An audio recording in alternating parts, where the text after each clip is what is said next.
Full time കഷ്ടപ്പെട്ട് കളയരുത്. കുറച്ചു നേരം എനിക്കും വേണം. എന്തിന്? ഈ അലച്ചിലും ക്ഷീണവും ഒക്കെ കഴിഞ്ഞു വരുമ്പോ കുറച്ചു നേരം പ്രേമിക്കണ്ടേ പെണ്ണേ?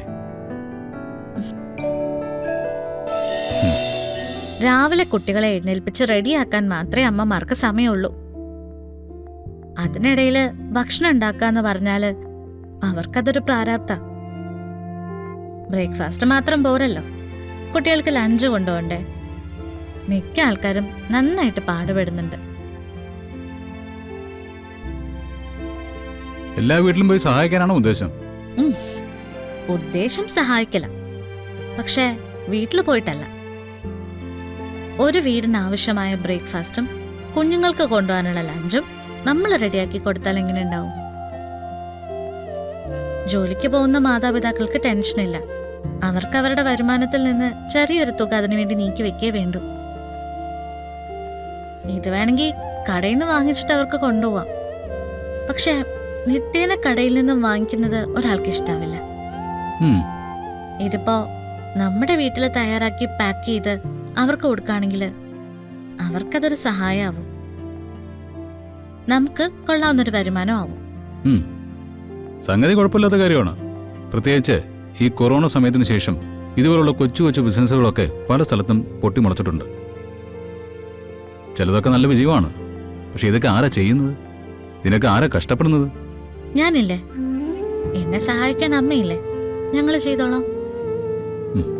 ഞങ്ങള് ഭക്ഷണം വെക്കുന്ന കൂട്ടത്തില് അവർക്കൂടി കുറച്ച് വെച്ചാ മതിയല്ലോ. അത് വേണ്ടോ? അതിനെന്താ കുഴപ്പം? കുഴപ്പമൊന്നുമില്ല.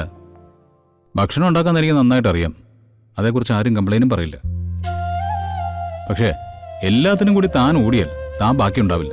കണിമംഗലത്ത് നിന്ന് ഇറങ്ങുമ്പോ നമ്മൾ തമ്മിൽ പറഞ്ഞ വാക്കിതാ, എത്ര വേണമെങ്കിലും കഷ്ടപ്പെടാന്ന്. അതെന്റെ കാര്യമാ. ഇവിടെ ഞാനോ നീയോ എന്നൊന്നും ഇല്ല. നമ്മൾ രണ്ടുപേരും കഷ്ടപ്പെട്ട് പണിയെടുത്തേ പറ്റൂ. നമ്മൾ ഉദ്ദേശിക്കുന്ന സ്ഥലത്ത് നമ്മൾ എത്തിയേ പറ്റൂ. അച്ഛനോടും അമ്മയോടും ഞാൻ ഇതിനെക്കുറിച്ച് പറഞ്ഞായിരുന്നു. അവരെ സമ്മതിച്ചു. അത് ശരി. അപ്പൊ ഇതിനെക്കുറിച്ച് മൊത്തത്തിലൊരു ചർച്ച നടന്നു, തീരുമാനം എടുക്കുകയും ചെയ്തു. എന്നിട്ടാണോ എന്നോട് ചോദിക്കുന്നത്? ഇത് സമ്മതാണോ അല്ലയോ അത് പറ. എന്നെ എങ്ങനെയെങ്കിലും സഹായിക്കണമെന്ന് തോന്നിയിട്ടാണ് താൻ ഇങ്ങനെ കിടന്ന് കഷ്ടപ്പെടുന്നതെന്ന് എനിക്കറിയാം.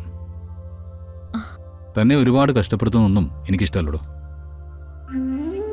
ശരി, കുറച്ച് കഴിഞ്ഞിട്ട് വരുന്ന ജോലിയൊക്കെ കിട്ടി വരുൺ നന്നാവുമ്പോ ഞാനങ്ങ് സുഖിച്ചോളാം, പോരെ? ഇതൊന്ന് സമ്മതിക്കേ. അത്യാവശ്യം നീക്കുപോക്കിനൊക്കെ നമ്മുടെ പേഴ്സിൽ എന്തെങ്കിലും ഉണ്ടാവണ്ടേ? അതെ, ഇത് ഈ പറഞ്ഞ സ്ഥലം കൊണ്ട് നിർത്താനാണോ അതോ വലുതാക്കാനാണോ പരിപാടി? ഈ കുറെ ആളുകളൊക്കെ കൂട്ടിച്ചേർത്ത്? എന്തായാലും ഇപ്പൊ അങ്ങനെ ഒരു പ്ലാൻ ഇല്ല. ആദ്യം ഞാനിതൊന്ന് ചെയ്തു നോക്കട്ടെ. വിജയിക്കാണെങ്കിൽ അതിലെനിക്ക് സംശയമൊന്നുമില്ല. താൻ സാധാരണ ഉണ്ടാക്കുന്ന ഭക്ഷണം ഒരാൾക്ക് വെച്ചു വിളമ്പി കൊടുത്താൽ അയാൾ ഫ്ലാറ്റ് ആയിരിക്കും.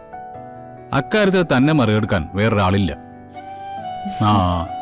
പിന്നെ എനിക്ക് ഇന്നൊരു ഇന്റർവ്യൂ ഉണ്ട്. കൊള്ളാവുന്നൊരു ഓഫീസാണ്.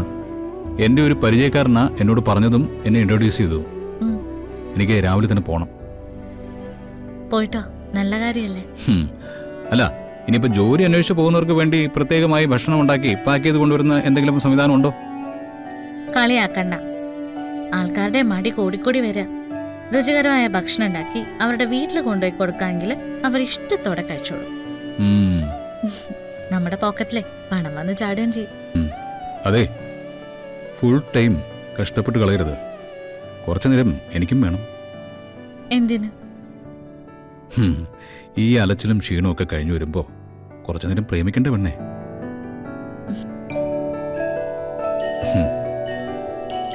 കണ്ണിൽ നോക്കി കുറച്ചു നേരം ഇങ്ങനെ ഇരിക്കണം. കുറച്ചു നേരം തന്റെ മടിയിൽ കിടക്കണം. ആ സമയത്ത് എനിക്ക് അവിടെ ഒരു പൊതി കൊടുക്കാണ്ട് ഇവിടെ ഒരു പൊതി കൊടുക്കാണ്ടും പറഞ്ഞ് ഓടിയാൽ ശരിയാവുമോ? പിന്നെ ബിസിനസ് ഒക്കെ നല്ലത് തന്നെയാ. പക്ഷേ എന്നെ മറന്നിട്ടുള്ള ഒരു ബിസിനസ്സും വേണ്ട കേട്ടോ.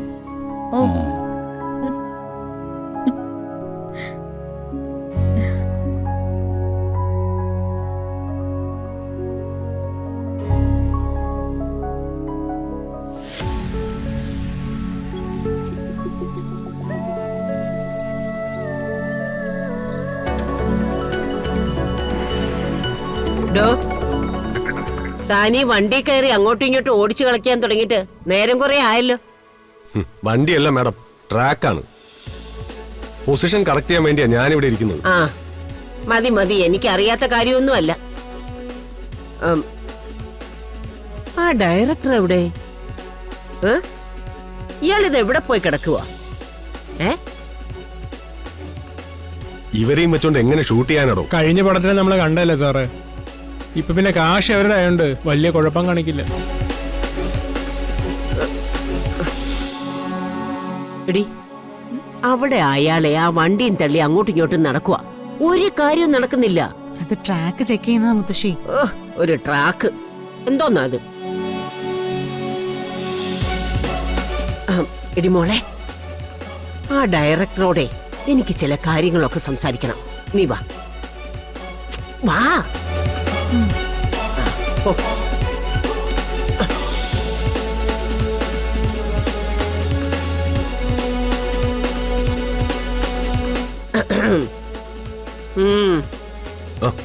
ഇരിക്കും മാഡം.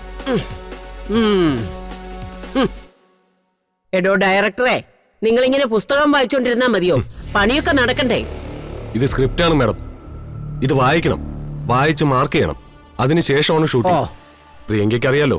ആ എനിക്കറിയാം. ആ പിന്നെ ഡയറക്ടറെ, കാശ് ചെലവാക്കി ഞാൻ ഈ പടം പിടിക്കുന്നതേ എന്റെ ഈ മോൾക്ക് വേണ്ടി മാത്രമാ. ഇവിടെ ഇവൾക്ക് മേലെ ഒരാളും ഉണ്ടാവാൻ പാടില്ല. ഷൂട്ടിംഗ് സെറ്റല്ലേ മാഡം, എന്റെ ഭാഗത്ത് നിന്ന് എല്ലാവരോടും ഒരുപോലെ ആയിരിക്കും. എങ്കിലേ എല്ലാവരുടെയും നല്ല പെർഫോമൻസ് കിട്ടൂ. ആ അതൊന്നും എനിക്കറിഞ്ഞൂടാ. നീ പറഞ്ഞോടി മോളെ, ഈ നിൽക്കുന്ന കൂട്ടത്തിൽ ഏതെങ്കിലും ഒരുത്തനെ നീ വേണ്ടാന്ന് പറഞ്ഞ ഈ നിമിഷം മുത്തശ്ശി പറഞ്ഞു വിട്ടോളാം. നോക്കാം മുത്തശ്ശി.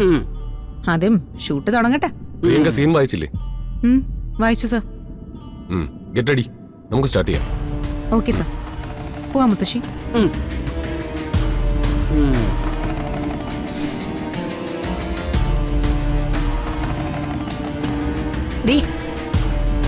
നീ എന്തിനാടി അവനെ കയറി സാറേന്നൊക്കെ വിളിക്കുന്നേ? അവൻ നമ്മുടെ ശമ്പളക്കാരനല്ലേ.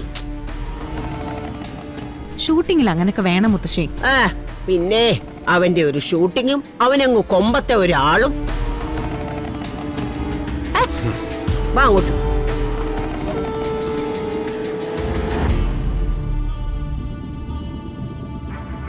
എന്താ സാറേ, തള്ള വിവരക്കേടുമെല്ലാം പറഞ്ഞോ? അവരിൽ നിന്നും അതല്ലാതെ വേറൊന്നും പ്രതീക്ഷിക്കണ്ടല്ലോ. ഗോകുൽ, ആ പ്രിയങ്കയും കസ്തൂരിയും വിളിച്ചോളൂ. ഫസ്റ്റ് ഷോട്ട് അവരുടെ. ശരി സാറേ. മാഡം ഷോട്ട് റെഡിയാ.